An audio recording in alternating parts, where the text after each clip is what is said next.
करते हैं alternating current. इसी को हम लोग बोलेंगे एसी, एयर कंडीशनर नहीं, अल्टरनेटिंग करंट।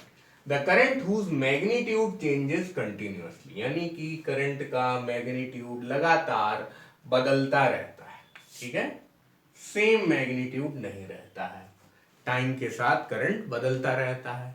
और मैग्नेटिक फील्ड प्रोड्यूस करने के लिए हम लोग ऐसा करना भी चाहते हैं। और करंट कहां से कहां तक, जीरो से लेके मैक्सिमम वैल्यू तक जाएगा, फिर कुछ मिनिमम वैल्यू लेगा, फिर जीरो आएगा, फिर मैक्सिमम वैल्यू आएगा। डायरेक्शन रिवर्स होती रहती है पीरियोडिकली। तो इसे पॉजिटिव डायरेक्शन और इसे नेगेटिव डायरेक्शन ऐसा कह सकते हैं। अब आपको यहां पर साइन ग्राफ में करंट या फिर वोल्टेज दिखाई देगा। अगर ये करंट है आपका, टाइम के साथ चेंज हो रहा है, तो कैसा करंट दिखाई देगा, I is equal to I naught sine omega t. ये साइन कर्व है भी, मैथ्स के ग्राफ से, मैथ्स के ज्ञान से आपको ये पता भी है कि ये साइन कर्व है। यहाँ पे किसका क्या मतलब है, देखिए V बोले तो वोल्टेज का भी इसी टाइप का ग्राफ बन जाएगा। और बिल्कुल जब तक एक्सिस नेम ना की जाए तब तक आपको नहीं समझ में आएगा कि ये वोल्टेज का ग्राफ है या करंट का ग्राफ है ना। तो वोल्टेज का ग्राफ भी इस तरह हो सकता है, करंट का ग्राफ भी इस तरह हो सकता है। यहाँ पे भी ये peak value of voltage V0 हो जाएगा, जैसे peak value of current I0 था। टी टाइम है, ओमेगा क्या है, एंगुलर फ्रीक्वेंसी है। अभी ये सारे टर्म्स भी, एंगुलर फ्रीक्वेंसी और नॉर्मल फ्रीक्वेंसी, इन सब को भी हम लोग स्टडी करेंगे। वैसे ये ओमेगा और एफ बिल्कुल वैसा ही है जैसे हम लोगों ने रोटेशनल में पढ़ा था क्लास 11th में। अगर आपने नहीं पढ़ा है तो वो टर्म्स फिर से हम लोग अच्छे से समझेंगे। देखिए हम लोग इसे कह रहे थे, I0 को बोल रहे थे मैक्सिमम वैल्यू, है ना। I0 बोले या V0 बोले, ये है मैक्सिमम वैल्यू ऑफ करंट। हम लोग ये भी बोल देंगे पीक वैल्यू ऑफ करंट या एम्पलीट्यूड ऑफ करंट। उसी तरह अगर यहाँ पे हम लोग वोल्टेज ले रहे होते तो maximum value of voltage V0 हो जाएगा, peak value of voltage V0 हो जाएगा, एम्पलीट्यूड V0 हो जाएगा। टाइम पीरियड को हम लोग टी से रिप्रेजेंट करेंगे। फ्रीक्वेंसी मतलब जिसको मैं नॉर्मल फ्रीक्वेंसी बोल रहा था उसे हम लोग छोटे एफ से रिप्रेजेंट करेंगे, और एंगुलर फ्रीक्वेंसी को हम लोग ओमेगा से रिप्रेजेंट करेंगे। ओमेगा और एफ में रिलेशनशिप क्या हो जाएगा, omega is equal to 2πf। ठीक है, याद रखिएगा कि ओमेगा है एंगुलर फ्रीक्वेंसी और एफ है नॉर्मल फ्रीक्वेंसी या फिर सिर्फ फ्रीक्वेंसी। और ओमेगा जो है वो मेजर की जाएगी रेडियन पर सेकेंड में, फ्रीक्वेंसी मेजर की जाएगी पर सेकेंड में या फिर हर्ट्ज में। ज्यादा फेमस यूनिट जो फ्रीक्वेंसी की होगी वो हर्ट्ज होगी। आपसे पूछा जाएगा कि डोमेस्टिक सप्लाई, जो घर में बिजली आती है, उसमें फ्रीक्वेंसी कितनी होती है। बहुत अच्छा ऑब्जेक्टिव सवाल हो जाएगा। तो डोमेस्टिक सप्लाई जो होती है वो 50 हर्ट्ज पे होती है। ठीक है, डोमेस्टिक सप्लाई किस पे होती है, 250 वोल्ट, 220 वोल्ट होता है बल्कि, और 50 हर्ट्ज। बहुत बार ये बोला जाएगा। और 50 हर्ट्ज का मतलब क्या है, 50 साइकिल्स पर सेकेंड, यानी कि एक साइकिल साइन ग्राफ का अगर चल रहा है तो ऐसे 50 साइकिल्स एक सेकंड के अंदर चल जाते हैं, यानी कि बहुत जल्दी पॉजिटिव नेगेटिव होता रहता है। हमारे घर में जो बिजली सप्लाई आती है, घर में जो बिजली सप्लाई होती है वो डायरेक्ट करंट नहीं होती है, डीसी नहीं होती है, वो एसी होती है, अल्टरनेटिंग करंट होती है। तो ओमेगा और एफ में हम लोगों ने रिलेशनशिप पता कर लिया। उसी तरह T is equal to 1/f भी होता है। उसी तरह omega is equal to 2π/T भी होता है। ठीक है, ये सारे फॉर्मूले मतलब बहुत जल्दी जल्दी यूज होंगे। Omega is equal to 2 pi by t, और आप देख सकते हैं आप F is equal to 1/t, अगर आपको याद है F is equal to 1/t यहां पे रखेंगे तो ये फॉर्मूला अपने आप ही आ जाएगा। तो अब आपको याद आ रहा होगा कि हाँ ये सब तो यार 11th में रोटेशनल जब हम लोग पढ़ रहे थे तब भी था। अच्छा, अब अगर आप यहाँ पे फ्रीक्वेंसी की यूनिट देख रहे हैं पर सेकंड, तो टाइम पीरियड हो जाएगा पर सेकंड का भी उल्टा, यानी कि सेकंड। तो टाइम पीरियड की यूनिट क्या होती है? सेकंड। तो ये तो सभी को पता होता है कि टाइम की यूनिट सेकंड होती है।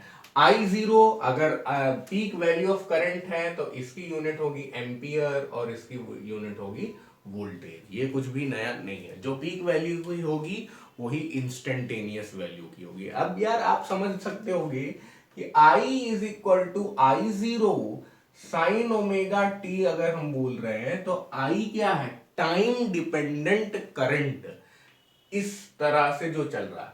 तो कभी भी किसी भी पॉइंट पे आई की वैल्यू हम लोग निकाल रहे हैं, जैसे जैसे टी चेंज होता जा रहा है वैसे वैसे आई चेंज होता जा रहा है, तो वो कौन सा टाइम होगा? इंस्टेंटेनियस टाइम होगा, है ना।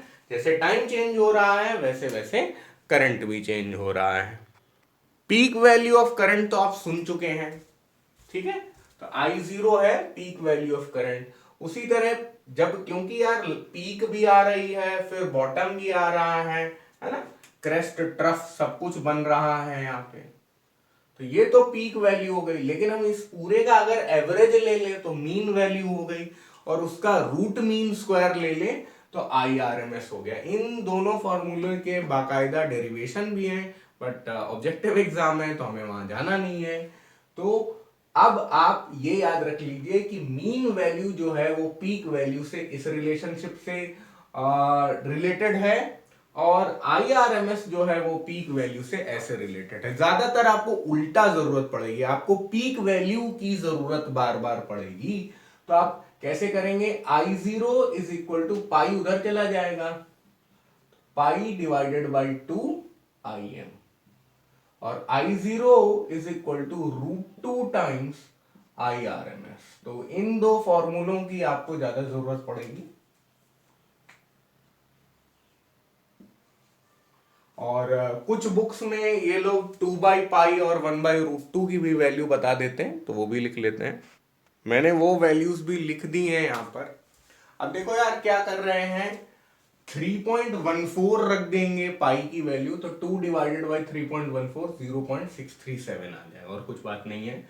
और √2 है तो √2 की वैल्यू 1.414 रख दिया, उसका इनवर्स कर दिया तो 0.707 आ गया। आपको ऑब्जेक्टिव एग्जाम के हिसाब से क्या याद रखना है, ये इसलिए मैंने बताया कि कोई बोल सकता है I mean is equal to 63.7% of I0, इस तरह से पुटअप कर सकता है ऑब्जेक्टिव एग्जाम में। IRMS is equal to 70.7% of I0।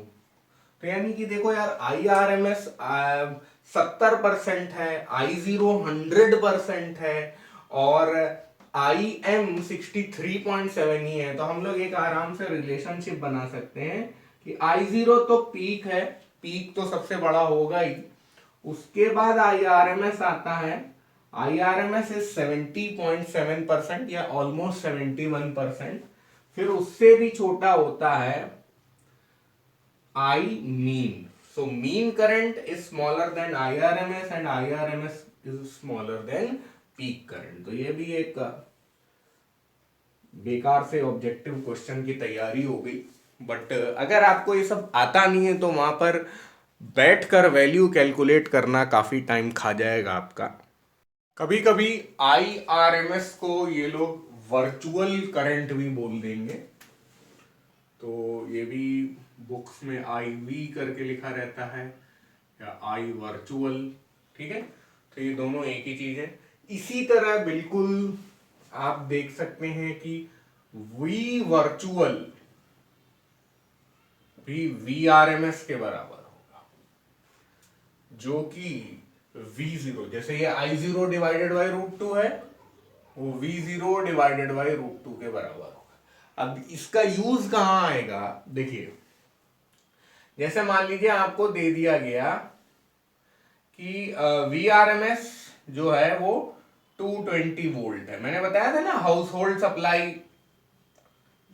Supply कैसी होती है, घर में जो बिजली आती कैसी होती है, 220 वोल्ट और 50 हर्ट्ज ऐसे लिख के देते हैं। तो 220 वोल्ट का मतलब क्या है, ये वैल्यू आरएमएस वैल्यू है। अब आपको इससे पीक वैल्यू निकालनी है, तो पीक वैल्यू क्या होगी, V0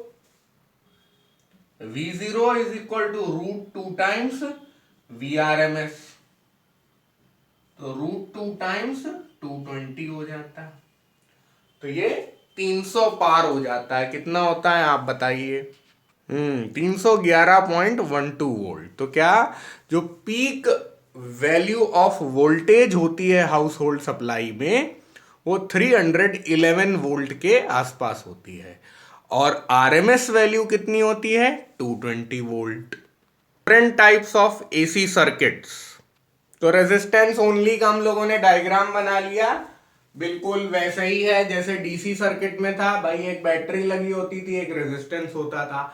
अब बैटरी की जगह हम लोगों ने एसी सप्लाई लगा दिया है, अल्टरनेटिंग करंट की सप्लाई लगा दिया है, यानी कि हमारा जो वोल्टेज होगा वो टाइम के साथ साइनोसॉइडली चेंज होगा, यानी साइन ग्राफ को फॉलो करेगा।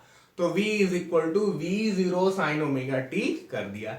एक रेजिस्टेंस को हमने एसी सप्लाई से जोड़ दिया है। उसी तरह हम लोग बना लेंगे इंडक्टेंस ओनली और कैपेसिटेंस ओनली। तो अब देखिए अप्लाइड वोल्टेज जो है वो V is equal to V0 sine omega t है, यही तो लगाया जा रहा है, और V is equal to IR, पुराना ज्ञान वो यूज कर लिया हम लोगों ने। V0 साइन ओमेगा टी वैसे ही चला, R को हम लोग नीचे ले आए, R एक कांस्टेंट है यार, रेजिस्टेंस ओम में मेजर किया गया जाएगा, तो वो वायर पे ही डिपेंड करेगा, वायर की length, area of cross section और रेजिस्टिविटी, है ना। अब V0 बाई R भी अपने आप में एक कांस्टेंट होगा, तो I is equal to I0 sine omega t, इस तरह से हमारा रिजल्ट आ जाएगा, है ना। तो यानी कि जो वोल्टेज है वो भी साइन के हिसाब से चल रहा है और करंट भी साइनोसॉइडल ही चल रहा है। अगर वोल्टेज कॉस के हिसाब से चलता तो करंट भी कॉस के हिसाब से ही चलता जाता। तो रेजिस्टेंस वाला तो आसान था, अब हम लोग इंडक्टेंस वाला पढ़ते हैं। देखिए इंडक्टेंस ओनली है तो इसमें कोई रेजिस्टेंस नहीं है, होगा क्या, ये लगातार करंट इसमें फ्लो कर रहा है, कैसा करंट, वेरिएबल करंट, और करंट लगातार चेंज होगा तो इंडक्टर अपनी तरफ से ईएमएफ देगा, induced EMF, EMF is equal to minus L d I by d t. Minus क्यों, क्योंकि जिस डायरेक्शन में ये बढ़ेगा तो इसका इंड्यूस्ड ईएमएफ उसका उल्टा देगा। प्योर इंडक्टर में और कोई भी वोल्टेज सोर्स नहीं होगा, this is the voltage source and this is the voltage produced, EMF produced due to the inductor which is suffering from a changing magnetic field, changing current, ठीक है, या changing voltage, चाहे जैसे आप बोलिए, changing flux, चाहे जिस तरह आप समझिए उसको।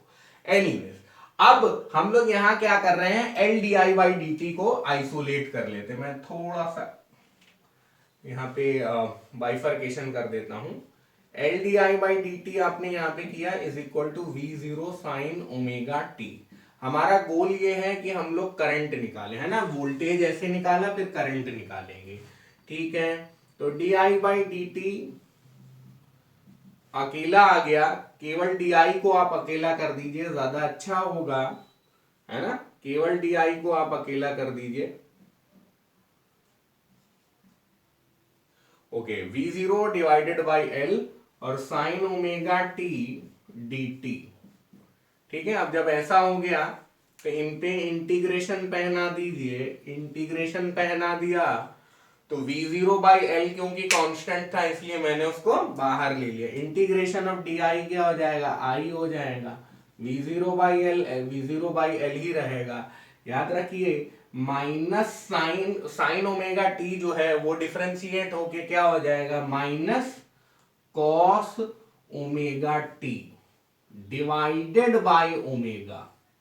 बहुत सारी बुक्स में ये इस तरह इतना एक एक स्टेप करके नहीं बताया जाता है क्योंकि वो मानते हैं कि अब 12th में आपको सब कुछ आता है, बट बायो वाले बच्चों को थोड़ा प्रॉब्लम हो जाती है, इसलिए मैं अच्छे से कर रहा हूं एक एक स्टेप लेते हुए। दिस इज माइनस साइन, तो माइनस कॉस ओमेगा टी है,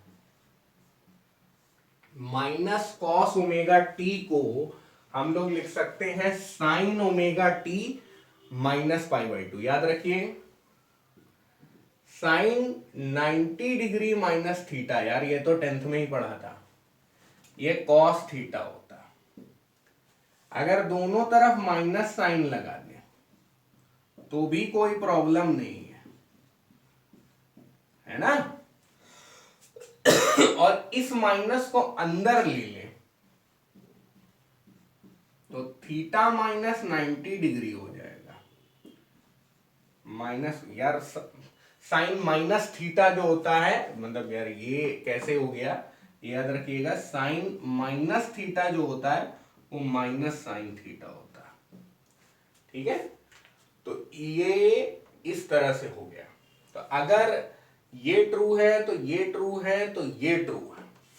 जब ये ट्रू है तो इस केस में हम लिख सकते हैं अपना थीटा क्या है यार, ओमेगा टी है, और 90 डिग्री क्या है, π/2 है, तो माइनस कॉस ओमेगा टी जो अंदर लिखा है उसकी जगह हम लोग ये लिख सकते हैं। बस यही काफी सारी बुक्स में डायरेक्टली कर दिया है, नूतन जैसी स्टैंडर्ड बुक में भी डायरेक्टली कर दिया है, तो ये बच्चों के लिए थोड़ा सा पेन गिविंग था। तो I is equal to sine omega T -π/2।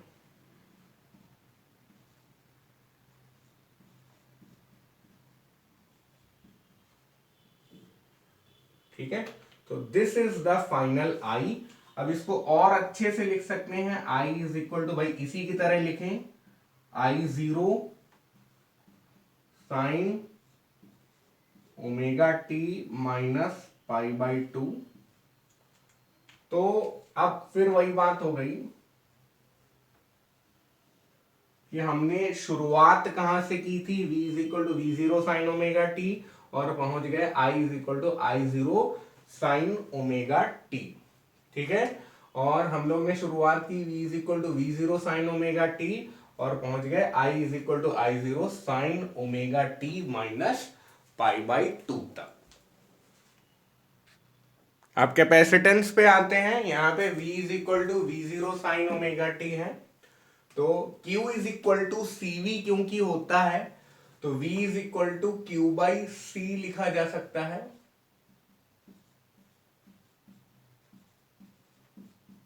Capacitance यहाँ पे कांस्टेंट होगा लेकिन Q टाइम डिपेंडेंट हो सकता है, होना भी चाहिए, तो Q is equal to CV0 sine omega T.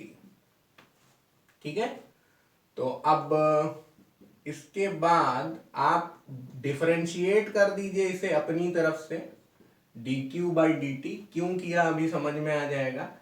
CV0 sine omega T हो जाएगा कॉस ओमेगा टी। ठीक है, और देखिए dQ/dt तो करंट होता है ना, और ये CV0 हो गया, और कॉस ओमेगा टी है, साइन ओमेगा टी का डिफरेंशिएशन कॉस ओमेगा टी हुआ, तो साथ में ओमेगा भी आएगा। अब थोड़ा सा रीअरेंजमेंट कर दीजिए, V0 इधर रखिए और 1/ω/c साथ में रखिए। देखिए क्या किया हम लोगों ने, V0 यहाँ पे है, ये ω/c इसके साथ है, तो ω/c इसके साथ होने की जगह हम लोग मतलब ये समझ लीजिए v0 ओमेगा c की जगह हम लोग ऐसा लिख रहे हैं, ये पलट के यही आ जाएगा, लेकिन ऐसा क्यों करते हैं, ताकि उसकी जो डायमेंशन है वो रेजिस्टेंस जैसी हो। थोड़ी देर में आपको समझ में आ जाएगा, अभी फिलहाल ऐसे ही इसे एक्सेप्ट करिए। और ये आ जाएगा cos omega T. cos omega T को भी हम लोग क्या लिख सकते हैं, वही यार साइन 90 प्लस थीटा भी cos थीटा होता है, तो इसे हम लोग लिख सकते हैं sign omega t plus pi by 2। तो हम लोग ने क्या सीखा, अब देखो I is equal to I0 sine omega t plus pi by 2। तो रिजल्ट्स पे ध्यान दीजिएगा आप, हमने यहां से शुरू किया यहां आए, यहां से शुरू किया यहां आए, और यहां से शुरू किया यहां आए। तीनों अलग अलग केस है और अलग अलग केस के अलग अलग रिजल्ट है। इतना समझने के बाद बक्से और बादल को बचाएंगे हम लोग। अब थोड़ा साफ लग रहा है। तो एक बार फिर से मैंने रिजल्ट्स को लिखा। क्या शुरुआत हमने v0 साइन ओमेगा टी से की और पहुंच गए I0 साइन ओमेगा टी, यानी यहां पे भी साइन ओमेगा टी, यहां पे भी साइन ओमेगा टी। इसका मतलब जिस तरह से भी वोल्टेज चल रहा था, करंट भी उसी तरह चल रहा है। जब वोल्टेज अपने हाईएस्ट पॉइंट पे है तब करंट भी अपने हाईएस्ट पॉइंट पे है। वैल्यू बराबर नहीं हो सकती, अलग अलग होगी, क्योंकि वोल्टेज और करंट पे जो रिलेशनशिप है वो तो इस तरह डिफाइंड है कि V0 by R is equal to I0। तो अगर हम लोग इसे फेजर डायग्राम में बनाते हैं तो कैसे होगा, जिस भी तरह वोल्टेज चल रहा है उसी तरह करंट भी चल रहा है, कोई अंतर नहीं है। मतलब जैसे वोल्टेज चल रहा है वैसे ही करंट चल रहा है। लेकिन यहां पे सिचुएशन अलग हो जाती है। देखिए यहां पे ओमेगा टी है, लेकिन यहां पे omega T minus pi by 2 minus आ गया। तो हम लोग अगर वोल्टेज को बेस मानते हैं तो हम बोल रहे हैं कि करंट जो है माइनस की वजह से वोल्टेज से पीछे चल रहा है। Current lags behind voltage by pi by 2। यहां ओमेगा टी है तो यहां omega T minus pi by 2 है। यानी कि जब अपना वोल्टेज मैक्सिमम में होगा, प्लस में मैक्सिमम में होगा, तो पाई बाई 2 पीछे होने की वजह से करंट तब जीरो पे होगा। तो इसका अगर फेजर डायग्राम हम लोग बनाते हैं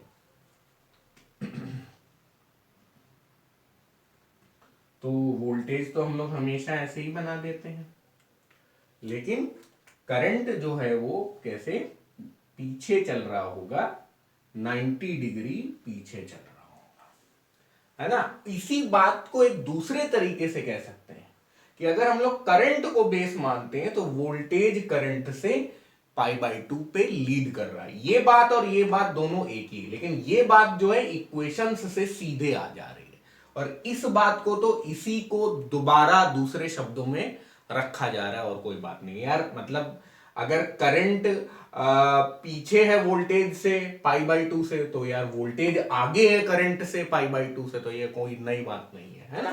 तो हम लोग इसको इन दोनों से ले रहे हैं और इसके हिसाब से ये डायग्राम बनाए दे रहे हैं, इसके हिसाब से ये फेजर डायग्राम बनाए दे रहे हैं। यहां पे भी सेम चीज करेंगे हम लोग। क्या करेंगे कि अपना जो वोल्टेज है वो बना देंगे ऐसा, लेकिन इस बार करंट जो है वो वोल्टेज को लीड कर रहा है, तो करंट से वोल्टेज आगे चलेगा, करंट वोल्टेज से आगे चलेगा। Current is leading the voltage. अगर करंट यहां तक पहुंच पाया है तो ये 90 डिग्री एक्स्ट्रा चल चुका है।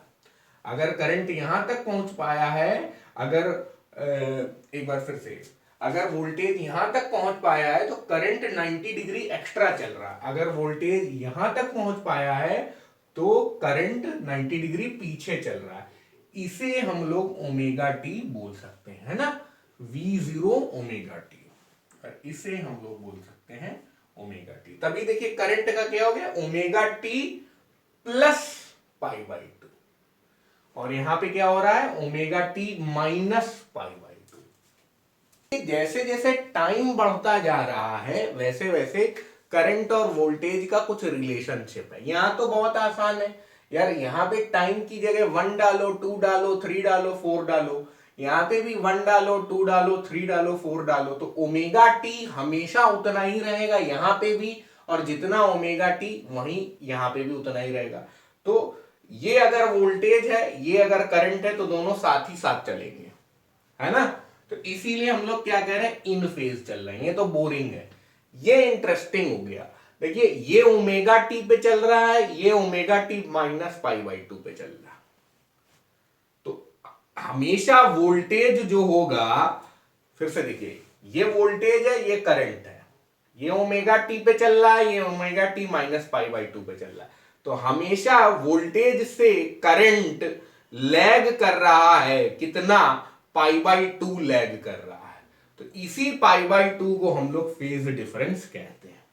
अब यहां पे देखिए, यहां पे वोल्टेज ये है और इसे मैं करंट बोल रहा था ना, अब ये आगे आ गया। तो अब इधर पे क्या हो रहा है, current is leading the voltage by pi by two. Time चलता जा रहा है, ये आगे बढ़ते जा रहा है।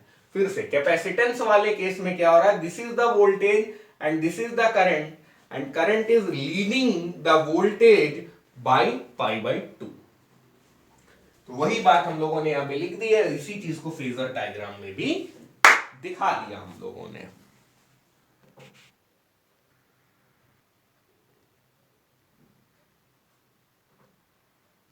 तो काफी ऑब्वियस है, यहां पर हम लोगों ने क्या किया, देखिए V0 बाई आर का हमने नाम दे दिया था I0, तो I0 is equal to V0 by R, V0 is equal to I0 R। इसका नाम, इस पूरे का नाम हमने I0 दे दिया था, ये लिख दिया, तो V is equal to IR type का हम लोग कर रहे हैं। और इस पूरे का नाम हमने I0 दिया था, तो I0 बराबर V0 divided by 1 upon omega C. तो अब इसको इस साइड ले गए, तो ये हम ऐसा फॉर्मूला बना लिया।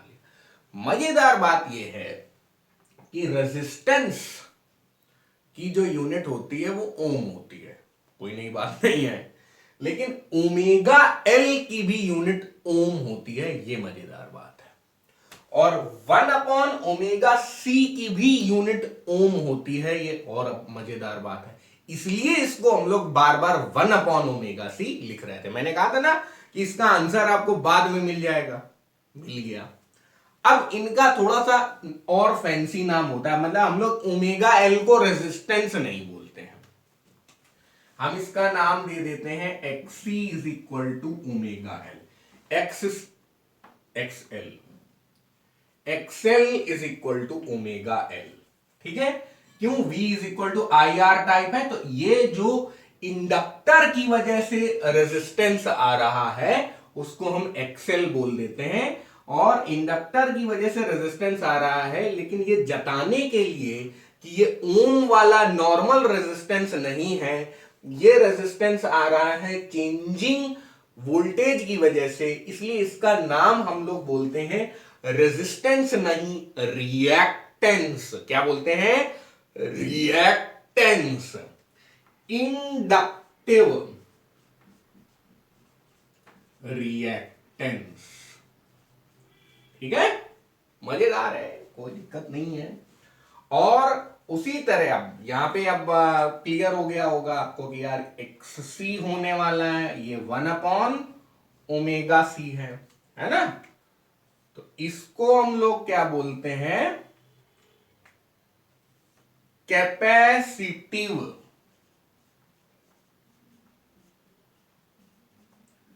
रिएक्टेंस। रिएक्टेंस कोई नई चीज नहीं है, रिएक्टेंस की भी यूनिट ओम होती है। अब इसको आर को लोग सीधा रेजिस्टेंस ही बोल सकते हैं, और कई बुक्स में लिखा भी रहता है, लेकिन फिर भी मतलब उससे मेल खिलाने के लिए XC is equal to R, मतलब यार ये कोई नई चीज नहीं हुई, अरे फिर XC लिख दिया मैंने, XR। छोटा r बता रहा है रेजिस्टेंस ओनली की वजह से, छोटा l बता रहा है इंडक्टेंस ओनली की वजह से, छोटा c बता रहा है कैपेसिटेंस ओनली की वजह से। ठीक है, तो ये तो थोड़ा रिडंडेंट बात हो जाती है, लेकिन फिर भी अब इसका भी नाम लोगों ने दे दिया क्या, रेजिस्टिव रिएक्टेंस। रिएक्टेंस इसलिए बोल रहे हैं कि हम जता रहे हैं कि भैया एसी सर्किट चल रहा है। इसको सिर्फ रेजिस्टेंस बोल सकते हैं, कोई दिक्कत नहीं, लेकिन इधर रेजिस्टेंस मत बोलिएगा, गड़बड़ हो जाएगा। अब क्योंकि omega is equal to 2πf हमेशा ट्रू होता है, तो इसलिए दो रेपिटेटिव फॉर्मूले फिर से आ गए कि अपना जो XL है वो हो जा रहा है 2πfL, और XC जो है वो हो जा रहा है 1/2πfC। ठीक है, omega is the angular frequency radian पर सेकेंड में, और F is the frequency hertz में, जो कि घर की सप्लाई में कितनी होती है, 50 हर्ट्ज।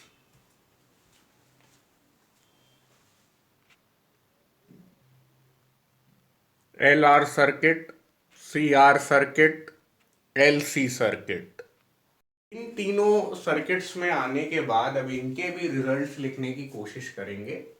देखिए, ये तो अप्लाइड वोल्टेज है, और इंडक्टर के आसपास भी कुछ वोल्टेज ड्रॉप होगा, और रेजिस्टेंस के आसपास भी, मतलब रेजिस्टेंस के दोनों एंड्स के थ्रू भी पोटेंशियल ड्रॉप होगा। उसको हम लोग VL और VR बोल रहे हैं। उसी तरह यहाँ पे इस पोटेंशियल ड्रॉप को VC और VR बोल रहे हैं। उसी तरह यहाँ पे भी करेंगे, बट ये दोनों काफी सिमिलर हैं, तो इन्हें थोड़ा साथ साथ में पढ़ेंगे, और कंपैरेटिव स्टडी तो हम लोग कर ही रहे। पुरानी बात क्या है, जब हमने L ओनली पढ़ा था तो हमने देखा था कि यार जो वोल्टेज ऑफ इंडक्टर है, यानी वोल्टेज ऑफ कॉइल जो है वो करंट से 90 डिग्री आगे था। तो अगर करंट को हम एक्सिस पे ले आए, एक्स एक्सिस पे ले आए, तो अपना जो वोल्टेज ऑफ इंडक्टर है वो वाई एक्सिस पे आ जाएगा। और होता क्या है कि जो करंट का और रेजिस्टेंस का फेज डिफरेंस 0 होता है।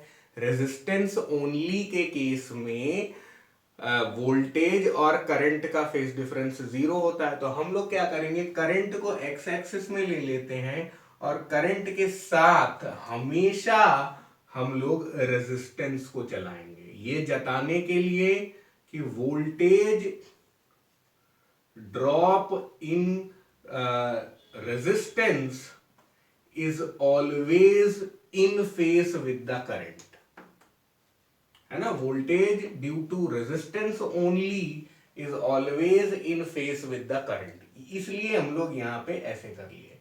तो अब फिर से देखना, I को हम लोग ले आए हैं एक्स एक्सिस में, तो VL चला जाएगा वाई एक्सिस में। तो ये जैसे VR हमने यहां बना लिया, ये VR को हमने यहां बना लिया फेजर डायग्राम में, उसी तरह हम बना रहे हैं VL को इधर। अब इन दोनों का रिजल्टेंट आ जाएगा कुछ V, है ना, रिजल्टेंट आ जाएगा V। V is the resultant voltage of VR and VL। ठीक है, अब यहां पे क्या कर रहे हैं हम लोग, देखिए जो VR है उसको तो I से चिपका के बना रहे हैं,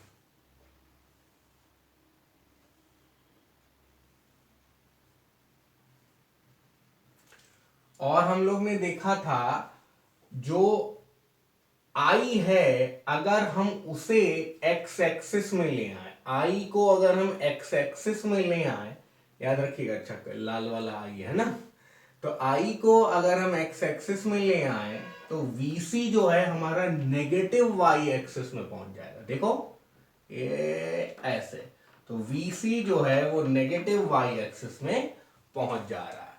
तो वही काम यहां पे कर रहे हैं। फेजर डायग्राम समझना और याद करना बहुत जरूरी है, समझ जाएंगे तो याद अपने आप हो जाएगा। ये VC है और इन दोनों का जो रिजल्टेंट होगा वो हो जाएगा v। पहले इसे डाइजेस्ट करिए। तो अब देखो यार, क्योंकि ये रिजल्टेंट है ना, ये वाला वोल्टेज इन दोनों वोल्टेजेस का 90 डिग्री की वजह से रिजल्टेंट है, तो ये तो यार पाइथागोरस थ्योरम से ही आ जाएगा है? और V की जगह हम लोग लिख दे रहे हैं IZ का स्क्वायर, VR की जगह हम लोग IR, अरे यार V is equal to IR कर रहे हैं और कुछ नहीं कर रहे हैं, और यहां पे IXL का square, V is equal to IR, V is equal to IR, V is equal to IR अपने अपने हिसाब से। Z क्या होगा, इन दोनों का मिला के रेजिस्टेंस, मिला के रेजिस्टेंस को हम लोग रेजिस्टेंस नहीं कहते हैं, हम लोग रिएक्टेंस भी नहीं कहते, हम लोग इंपीडेंस कहते हैं। Z को हम लोग क्या कहेंगे, इंपीडेंस कहेंगे। अब देखो I जो है यार, I स्क्वायर कॉमन लेके कट जाएगा, तो Z square is equal to R square plus XL square, ऐसे आ जाएगा। अब Z को हम लोग क्या लिख सकते हैं, ऐसा अंडर रूट लगा के, है ना। अब ये भी अच्छा नहीं लग रहा, XL जो होता है वो ओमेगा L होता है, तो Z is equal to R square plus omega L का स्क्वायर। इसको हम लोग क्या कह देते हैं, इस Z को हम लोग क्या कह देते हैं, इंपीडेंस। किसका impedance, impedance of the LR circuit. अब कुछ लोग आ जाते हैं, बोलते हैं नहीं नहीं यार, इंपीडेंस का उल्टा बताओ, तो इंपीडेंस का उल्टा होता है एडमिटेंस। याद रखिएगा, R रेजिस्टेंस है, ओमेगा L जो है वो रिएक्टेंस है, इंडक्टिव रिएक्टेंस है, तो रेजिस्टेंस की यूनिट ओम, ओमेगा L इंडक्टिव रिएक्टेंस की यूनिट भी ओम, और Z इंपीडेंस की भी यूनिट ओम। तो Z का इनवर्स क्या होगा, रेसिप्रोकल क्या होगा, एडमिटेंस। जब Z की यूनिट ओम है, जब Z की यूनिट ओम है यार, वो वाला जो रेजिस्टेंस में हम लोग 10th क्लास से सीख रहे हैं, जब Z की यूनिट ओम है, इंपीडेंस की यूनिट ओम है, तो एडमिटेंस की यूनिट क्या होगी, ओम इनवर्स। कुछ लोग इसका एक और फैंसी नाम दे देते हैं, सीमेन। तो ये ऑब्जेक्टिव एग्जाम में बड़ा फसाऊ सवाल हो सकता है कि भाई एडमिटेंस की यूनिट क्या होती है, तो आप बोलेंगे सीमेन अगर ऑप्शन है, तो एडमिटेंस की यूनिट क्या होती है, ओम इनवर्स अगर वैसा ऑप्शन है तो। ऐसा नहीं कभी कोई करेगा कि ओम इनवर्स और सीमेन अलग अलग ऑप्शन में दे दे, ठीक है, तो वो चिंता मत करिए आप। या तो ओम इनवर्स मांगा जाएगा आपसे, या सीमेन आपसे मांगा जाएगा, ठीक है। तो अब देखिए यहां पे यार एक और एंगल है फाई। फाई को हम लोग क्या पढ़ते थे, फेज डिफरेंस। याद रखिएगा, ये जो है ये फेजर डायग्राम है LR सर्किट का, ये तो L ओनली का है, उसी तरह C ओनली का ये, तो इसका C ओनली का CR में कोई काम नहीं है, लेकिन ये इससे यहां कैसे आते हैं, इसलिए मैंने इसको बनाकर छोड़ दिया। अगर अब आप समझ चुके हैं तो इसे हटा दिया जाए टू अवॉइड एनी कंफ्यूजन, ठीक है। तो हम लोग इंपीडेंस तक पहुंच गए और एडमिटेंस भी हम लोगों ने समझ लिया। बिल्कुल धीरे धीरे कर रहे हैं, ये ऐसी चीज है जो मतलब सबसे कठिन चीजों में है पूरे आपके सेमेस्टर 1 में, तो बिल्कुल प्यार से धीरे धीरे कर रहे हैं हम लोग, और सब समझ में आएगा आपको। अब देखिए ये फाई जब है, तो देखो यार tan फाई क्या हो जाएगा, tan फाई हो जाएगा VL divided by VR, VL divided by VR हो जाएगा। और VL क्या था, IXL, और VR क्या था, IR। तो यहां से क्या हो जाएगा, आई और आई कट जाएगा। tan फाई एक्सएल क्या होता है, ओमेगा एल होता है। तो tan फाई क्या हो जाएगा, omega L divided by are.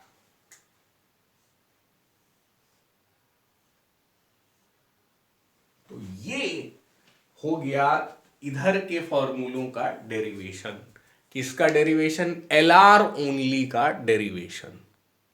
बिल्कुल वही काम हम लोग यहां पे भी करेंगे। देखो क्या कर सकते हैं, वी स्क्वायर निकाल रहे थे, तो अब ये वाला वी स्क्वायर निकालेंगे। V square is equal to X axis वाला V R square plus V C square इस बार होगा। वी एल की जगह वी सी ने ले ली है ना, क्योंकि यहाँ पे एल की जगह सी ने ले ली है। आर तो वैसे ही बना हुआ है ना, रेजिस्टेंस तो वैसे ही बना हुआ है।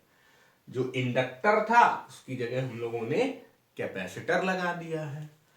अब V की जगह आप IZ रख लीजिए, VR की जगह IR रख दीजिए, पुराना काम।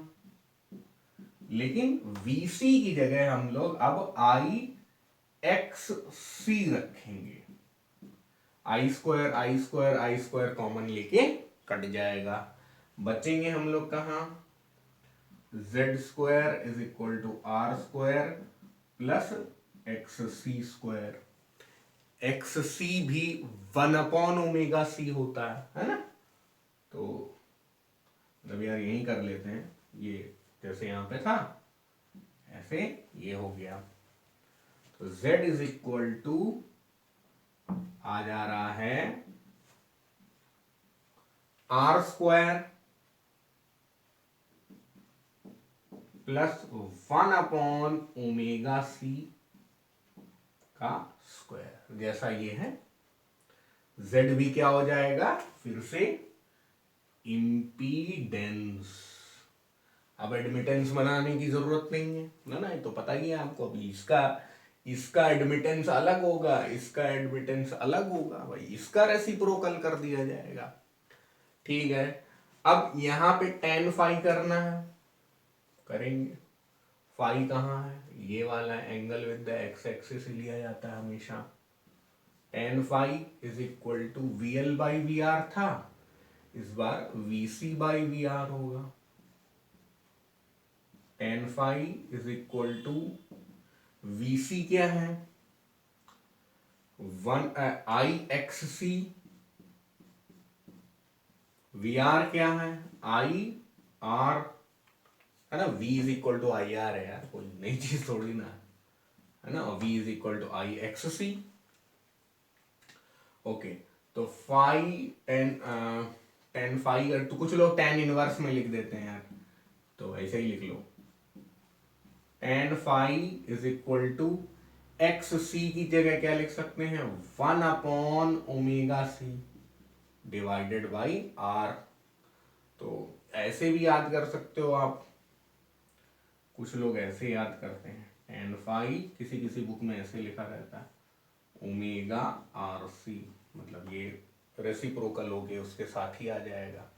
ठीक है, बट मैं सजेस्ट करूंगा कि आप ये वाला याद करें। ठीक है, बाद में कैलकुलेशन में जो करना है कर सकते हैं। अब इसका भी फेजर डायग्राम बनाएंगे, एलसी वाले का। इस बार फेजर डायग्राम को थोड़ा सा समझते हैं। देखिए क्या हो रहा था, वीएल जो था पॉजिटिव एक्स एक्सिस में था, वीसी नेगेटिव एक्स एक्सिस में था। तो हम लोग ने इन दोनों को यहां से उठाया और एक साथ रख दिया। ठीक है, अब फाई जो था वो रेजिस्टेंस और सी के बीच में एंगल था, है ना। फाई जो था वो रेजिस्टेंस और एल के बीच में जो रिजल्टेंट का था, मतलब एक तरीके से जो इन दोनों का रिजल्टेंट है उसका करंट से एंगल हम लोग ले रहे थे, वो फाई था, वो फेज डिफरेंस था। यहां पर अब इन दोनों का रिजल्टेंट, भाई अगर वीएल बड़ा होगा तो V is equal to VL minus VC हो जाएगा। अगर C बड़ा होगा मतलब VC बड़ा होगा तो V is equal to VC minus VL हो जाएगा। हमें पता ही नहीं है कौन सा वेक्टर बड़ा है ना। तो इसलिए हम लोग क्या कर देते हैं, या मॉड लगा दीजिए या डिफरेंस लिख लीजिए। डिफरेंस लिखा हुआ ज्यादा आपको बुक्स में मिलेगा, मॉड भी लगा सकते हैं, कोई प्रॉब्लम नहीं है। ठीक है, तो यहां आप देख सकते हैं कि जो ये वोल्टेज वाला पाइथागोरस से आ रहा था इन दोनों केसेस में, यहां पे ये काफी आसान है, ये सिंपल डिफरेंस करके ही आ सकता है ना। अब यहाँ पे फाई जो हम लोग tan फाई करके कर रहे थे, इन दोनों के बीच में फाई अगर देखना है तो फाई क्या है 180 डिग्री है यार, बस कोई नया काम नहीं है ना। तो इनका ये बड़ा ही आसान फॉर्मूला आ गया। अब कल को कोई यार बोले नहीं नहीं हमें इम्पीडेंस बताइए आप इसका, तो कोई दिक्कत नहीं है, एक बार को मान लो कि यार VL बड़ा है, ठीक है, इसी में रख दो। तो इस वाले में जब हम लोग, चलो एक बार फिर से लिख देता हूं मैं, मान लेते हैं कि VL बड़ा है, तो V क्या हो, V is equal to IZ हो जाएगा। L की जगह हम लोग IXL लिख देंगे, IXC लिख देंगे, I उड़ा देंगे, Z is equal to XL minus XC हो जाएगा। Z is equal to XL की जगह ओमेगा L लिख लो और 1/ओमेगा C लिख दो। तो इसका जो इम्पीडेंस ऐसा या ऐसा आ रहा था इन दो केसेस में, यहां पे इम्पीडेंस सीधा ऐसा आ सकता है। ये बिल्कुल बताने की जरूरत नहीं है, यहां पे अजम्पशन ये था कि VL VC से बड़ा है। अगर उल्टा होता, VC VL से बड़ा होता, तब ये भी उलट जाते, 1/ओमेगा C माइनस ओमेगा L आ जाता। अब हम लोग इसका जो सबसे फेमस चीज है वहां पहुंचेंगे, कहां, रेजोनेंस में। तो रेजोनेंस में क्या होता है, Z इज इक्वल टू 0 हो जाता। Z इज इक्वल टू 0 हो गया, यानी omega L is equal to 1/ओमेगा C। ओमेगा L, ओमेगा की जगह हम लोग क्या लिख सकते हैं 2πf, और यहां पे भी लिख सकते हैं 2πf। ठीक है, अब यहां पे क्या हो जाएगा, f square is equal to 1/4π² LC। क्या किया मैंने, f को साथ में कर दिया f के, 2π को नीचे बुला लिया। तो अब ये फ्रीक्वेंसी जो होगी इसका नाम होता है रेजोनेटिंग फ्रीक्वेंसी। ये बहुत ही इंपॉर्टेंट फॉर्मूला है, सीधा आपको याद तो करना ही पड़ेगा, लेकिन डेरिवेशन भी कितना सिंपल है, और कंडीशन आपको याद होनी चाहिए कि भाई रेजोनेंस में क्या होता है, इंपीडेंस 0 हो जाता है। और ये वाली फ्रीक्वेंसी क्या होती है हर्ट्ज में, इसे कहते हैं रेजोनेटिंग फ्रीक्वेंसी।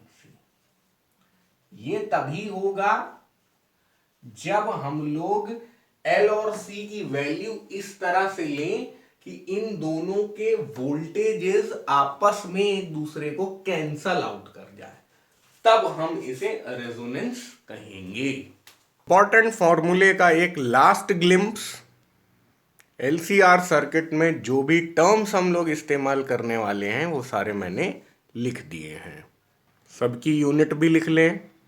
जितने भी वोल्टेज हैं उन सबकी यूनिट वोल्ट होगी, R रेजिस्टेंस है, XL इंडक्टिव रिएक्टेंस है, XC कैपेसिटिव रिएक्टेंस है, तीनों की ही यूनिट ओम।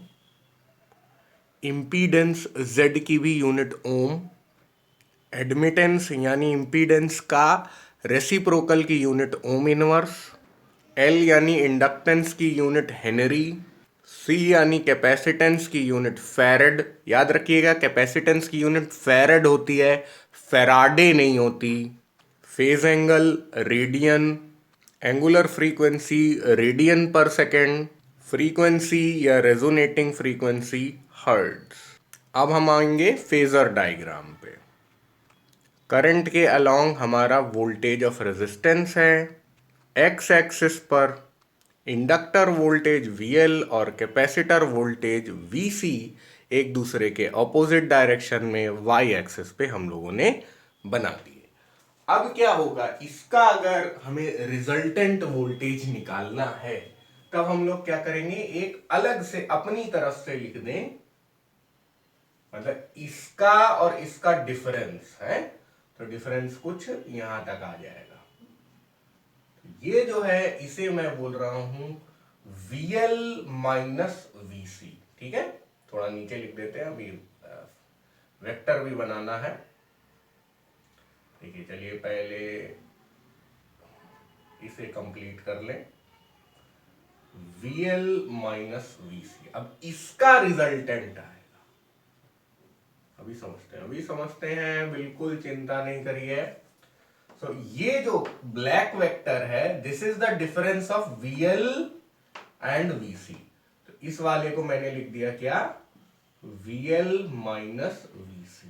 ठीक है, ये जो है इसके लिए, ये जो लिखा है ये इस ब्लैक वेक्टर के लिए। अब VL माइनस VC और VR का रिजल्टेंट हो जाएगा ये वाला V। ठीक है, VL माइनस VC, V और VR। अब क्योंकि इन दोनों का डिफरेंस हो गया तो VL और VC उतने ज्यादा यूजफुल नहीं है ना, तो उनको थोड़ा सा हटा ही दिया जाए तो डायग्राम का जो भीड़ है वो कम हो जाएगी। हाँ अब सही है, हम लोग ने फेज एंगल फाई भी बना दिया। अब देखिए इस VL माइनस VC और इस VR है ना, इन दोनों का रिजल्टेंट है ये वाला। तो बस कोई दिक्कत नहीं है, लिख देते हैं हम लोग, V square is equal to VR square plus VL minus VC का स्क्वायर, है ना। अब V क्या था, IZ, VR क्या था, IR, और VL क्या था, IXL, ये क्या था, IXC, है ना भाई। तो अब I स्क्वायर यहां से कटने वाला है, लिख देते हैं लेकिन सब अच्छे से, I square Z square is equal to I square R square और I square XL minus XC का स्क्वायर, है ना। I स्क्वायर काटते थे ना हम लोग, जो पीछे के सर्किट्स में सीख चुके हैं वही यहाँ पे अप्लाई करते जा रहे हैं। अब देखिए Z क्या हो जाएगा, अंडर रूट ऑफ, ये जितने भी रिजल्ट यहाँ पे आ रहे हैं अपने आप में वो फॉर्मूले हैं। ठीक है, अब Z की जगह हम लोग थोड़ा सा अपनी ओमेगा के टर्म्स में आ जाए, आर स्क्वायर एक्सएल आ जाएगा ओमेगा एल, एक्सी आ जाएगा 1/ओमेगा c, और ये इस तरह आ गया। ऐसे ही याद करिए, बहुत सारी बुक में ओमेगा कॉमन लेके बाहर निकाल रहे हैं, सब कर रहे हैं, वो सब करने की जरूरत नहीं है। ये आ गया अपना Z। Z क्या होगा यहाँ पे, इंपीडेंस, है ना, इंपीडेंस ऑफ LCR सर्किट जो पढ़ रहे हैं हम लोग। अब जब Z हम लोगों ने कर लिया तो उसके बाद इसका उल्टा क्या होगा, एडमिटेंस होगा। एडमिटेंस की unit ohm inverse, ohm inverse यानी एक और नया नाम सीमेन। उसके बाद हम लोग इंटरेस्टेड होंगे फाई में, है ना, ये वाले फाई में, तो tan फाई बहुत आसान है। अब तो tan phi is equal to perpendicular upon base, यार ये परपेंडिकुलर इस परपेंडिकुलर के बराबर होगा, VL minus VC divided by VR। VL है क्या, IXL IXC divided by IR। आप चाहें तो I कॉमन लेके काट डालें, है ना। और उसके बाद मतलब देखिए यार, आपको क्या दिया गया होगा वहां पे आपको नहीं पता है, तो tan phi is equal to XL minus XC divided by R, ये भी सही हो जाएगा। XL inductive reactance, XC capacitive reactance. नाम मत भूलिएगा, नाम काफी सारे हैं यहाँ पे, इसीलिए मैंने यहाँ पे सब कुछ समराइज कर दिया है। अब यहां से अरे यार बूढ़ा हो गया क्या मैं। अच्छा, XL की जगह हम लोग लिख सकते हैं ओमेगा L माइनस 1/ओमेगा C डिवाइडेड बाई R। बिल्कुल यही फॉर्मूला आप याद रखिए, और कोई फॉर्मूला आपको याद करने की जरूरत नहीं है ना। थोड़ा अजीब लगता है कि यार ये 1/, वाला मतलब कैसे आएगा, लेकिन वो ज्यादा बढ़िया है 1/, में याद रखना, क्योंकि मैंने क्या बताया था, ओमेगा L की भी यूनिट रेजिस्टेंस की होगी, आर की यूनिट रेजिस्टेंस की होगी यानी ओम में होगी, इसकी यूनिट ओम, इसकी यूनिट ओम, और इस 1/ओमेगा C की भी यूनिट ओम में होगी। तो ये काफी बढ़िया चीज हो गई हम लोग के साथ, सही चीज डिराइव कर ली हम लोग ने। अब आ गए रेजोनेंस आंटी के पास, है ना। हम लोगों ने सीखा था कि भाई जब रेजोनेंस होता है तो VL और VC एक दूसरे के बराबर हो जाते हैं। कब सीखा था? LC सर्किट में। अब वही काम फिर से करेंगे, VL बराबर VC हो जाएगा। VL क्या होता है यार? I ओमेगा L, है ना। अरे भूल गए हो तो याद दिला देते हैं, IXC है कि नहीं। तब I और I तो कट जाएगा। थोड़ा लंबा करके बता रहा हूं मैं, कोई दिक्कत नहीं है, सब चीज समझ में आएगी। ये हो जाएगा ओमेगा L और 1/ओमेगा C। याद आ रहा है? बिल्कुल सेम चीज होगी। कुछ लोग ऐसे भी बोलते हैं omega square is equal to 1/LC। ये भी बहुत मस्त फॉर्मूला होता है, ये मैंने पहले नहीं बताया था, लेकिन LC में भी ये ट्रू है। ओमेगा की जगह आप मतलब यहां से आप सीधा यही कैलकुलेट कर लो, omega is equal to 1/√LC। तो ये क्या हो जाएगा? This is resonating angular frequency, है ना। अब ओमेगा की जगह मैं ओमेगा R लिख दे रहा हूं, this is resonating angular frequency, ठीक है। फिर कोई और कह रहा नहीं नहीं यार ओमेगा की जगह 2πf रखो, चलो 2πf रख लेते हैं, है ना। तो अब यही कर लेते हैं यार, ओमेगा की जगह 2πf, लास्ट रिजल्ट जो है अपना यही रख लेते हैं, स्क्वायर में क्यों जाए, है ना। 1/√LC, f क्या आ जाएगा? 1/2π√LC। कुछ लोग ऐसे लिखते हैं, कुछ 1/2π को अलग लिख देते हैं, वो सब एक ही बात है।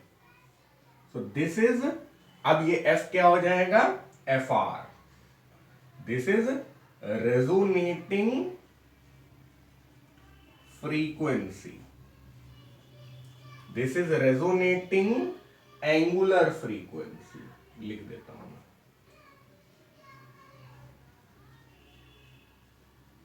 भाई एग्जाम में यार रेजोनेटिंग एंगुलर फ्रीक्वेंसी भी तो बोल सकता है। इसमें ये याद रखिएगा, जब रेजोनेंस है तो VL और VC बराबर है, जब रेजोनेंस है तो ओमेगा L और 1/ओमेगा C बराबर। याद करो, अगर ओमेगा L और ओमेगा C बराबर है तो ये कट के 0 हो जाएगा, Z is equal to √R² हो जाएगा। तो याद रखना, रेजोनेंस की कंडीशन में यहां पे इंपीडेंस प्योरली रेजिस्टिव हो जाएगा, इंपीडेंस इज प्योरली रेजिस्टिव। जब हम लोग LC कर रहे थे, LC R नहीं था, सिर्फ LC सर्किट था, तब इंपीडेंस वहां 0 आ गया था। यहां पे इंपीडेंस इज प्योरली रेजिस्टिव।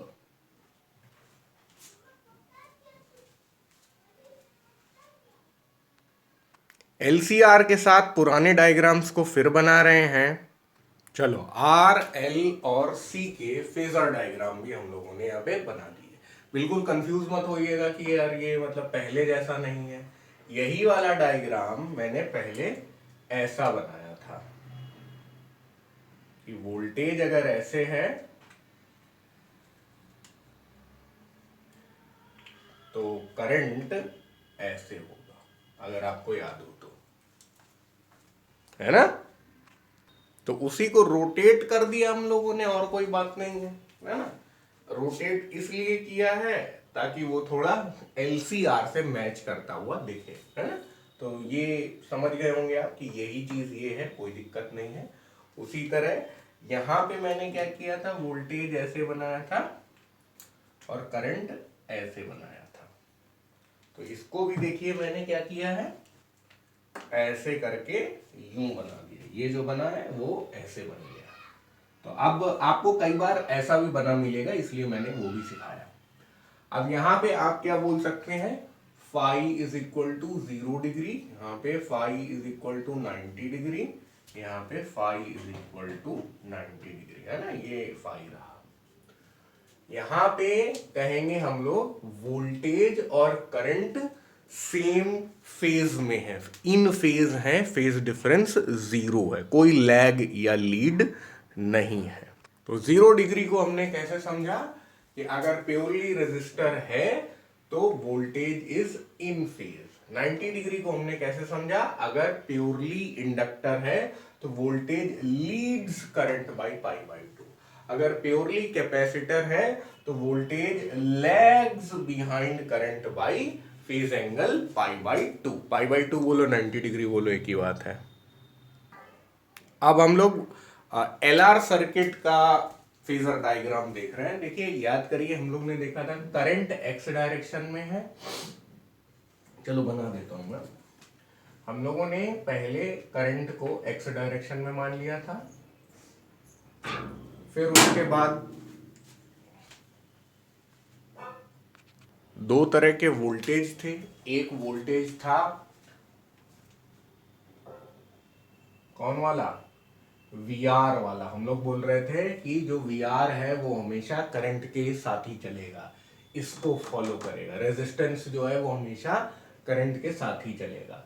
फिर हम लोगों ने ये वाला वोल्टेज बनाया था VL वाला, है ना। तो VL और VR का फिर हम लोग ने रिजल्टेंट निकाला था V, है ना।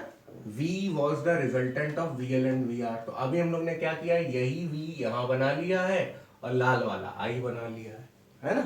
तो अब यहां इस डायग्राम से हम क्या कह सकते हैं, voltage leads current by phi. उसी तरह इसका उल्टा यहां पे हो जा रहा था, voltage lags behind current by phi. Phi भी हम लोग tan फाई करके निकाल रहे थे, इसमें भी और इसमें भी। यहां देखिए तीन केसेस आ जाए। यहां पे ऑलवेज बोलेंगे, voltage is always in phase with current, voltage always leads current, voltage always lags behind current. यहां पे भी बोलेंगे voltage always leads current, voltage always lags behind.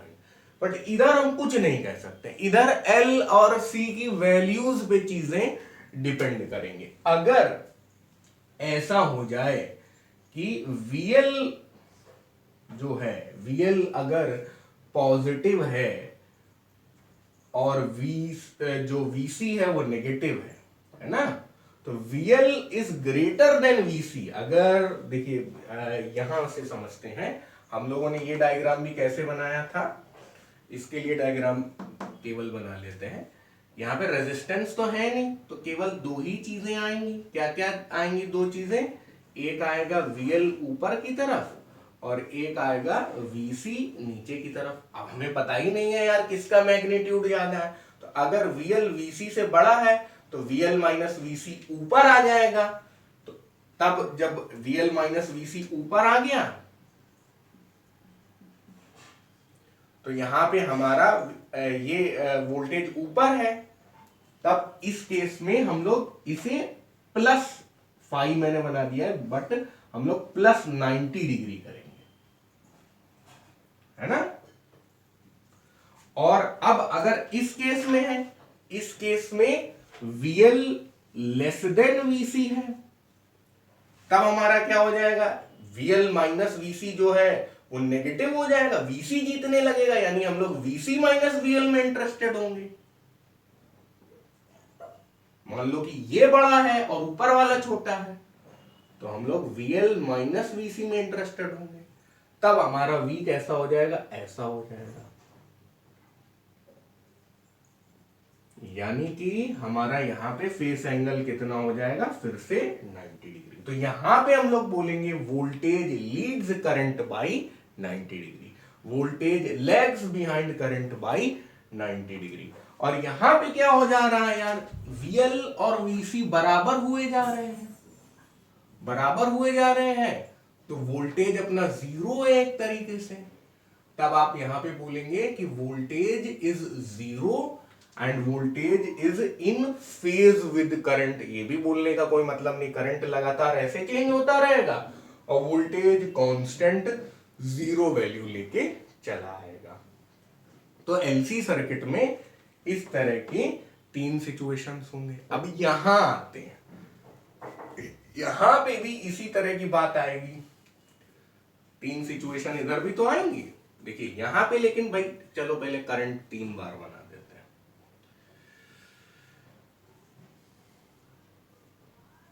चलो ठीक है, करंट 3 बार बना देते हैं, लेकिन हमारे पास अब एक बात है कि VR तो हमेशा रहेगा, VR कहीं नहीं जाने वाला है ना। और यहां पे हम लोग क्या कर रहे हैं, ये VL माइनस VC आ रहा है, यहां पे हम लोग क्या कर रहे हैं, VC माइनस VL आ रहा है। अब समझ में आ रहा होगा। और यहां पे क्या कर रहे हैं, VL is equal to VC हो जा रहा है, या VL माइनस VC जीरो हुआ जा रहा है। ठीक है, तो यहां पे हमारा जो वोल्टेज होगा, जो ये ब्लैक वोल्टेज है, इन दोनों का रिजल्टेंट V, ये जो ब्लैक वोल्टेज है, इन दोनों का रिजल्टेंट V, VR ऊपर लिख देते हैं, VC माइनस VL, थोड़ा जगह बना लेते हैं, VL माइनस VC। ठीक है, आप सही लिख रहा है, थोड़ा डायग्राम है ना, समझ पा रहे हैं। तो यहां पे वोल्टेज जो है, देखिए V और I को समझिए, काला वाला वोल्टेज और लाल वाला I, जैसे यहां पे कर रहे थे। तो यहां पे वोल्टेज I से आगे है बाई 5, यहां पे वोल्टेज I से पीछे है बाय 5, और यहां पे वोल्टेज I के अलोंग है, और यहां पे 5 इज इक्वल टू 0 डिग्री हो जाए। तो याद रखिएगा, एलसी में भी फेजर डायग्राम के 3 केस बनेंगे, और एलसीआर में भी फेजर डायग्राम के 3 केसेस बनेंगे। यहां पर लीड, यहां voltage leads current, voltage lags behind current, voltage is in phase with current. ये बातें याद रखिएगा, कई बार आपको केस पे ही सवाल आ जाएगा कि यार ये वाला केस है, आप इसके फेजर डायग्राम के हिसाब से बताइए कौन लीड कर रहा है, कौन लैग कर रहा है।